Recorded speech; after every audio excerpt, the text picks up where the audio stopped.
Talking about business in Orange County, nobody covers it better than Jonathan Lansner, who is at the Register Building in Santa Ana. Jonathan, how are you? Good. Thank you for the kind words. Well, it's awfully true, too. Now, hey, we've been talking about houses and all those things. Talk a bit about the apartment trends. Well, one of the bit of good real estate news if you're a shopper for roofs over your home. It appears that the economic cycle is in your favor, that landlords at big complexes at least have about 5 or 6% of their units vacant, and that means there's plenty to shop for. So this year, so far, we're seeing about 2% increases, maybe 3% at rents at the big complexes, and that's versus 5% that we saw much of this decade. So it's good news, and basically you haven't seen these type of renter favorable conditions probably in 5-6 years. Yeah. How does apartment size fit into this rent? Well, it's pretty common when the economy gets a little bit soft and people get either worried about money or lose their job, is that they sort of change their shopping habits. So what we've seen is like the biggest apartments, for example, like 3-bedroom townhomes, rents are not rising at all. On the flip side, you've seen what they call junior 1-bedrooms. They're really a 1-bedroom with an extra room where you can basically have a roommate and split a room. That's where the biggest rent hikes are going, about 4%, which is still modest. But you're seeing the market gravitate to places where you can may in this case lower or sort of share your costs with somebody else.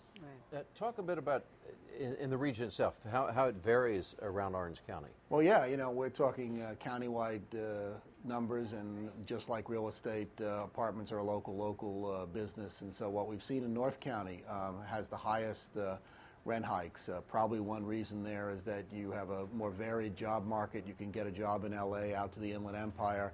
And so if you've lost your job or need an extra job, there's plenty of work up there. In South County along the coast, where also you've had a lot of new apartments built in, and also probably a lot of empty homes that are being rented out, you've seen barely minimal rent hikes. So at this point, if you're shopping, think south, though overall rents in South County are higher. So it's that tough choice of, do you want to fight the bigger rent hike or the bigger rent check? Yeah. And are we seeing much incentives by landlords?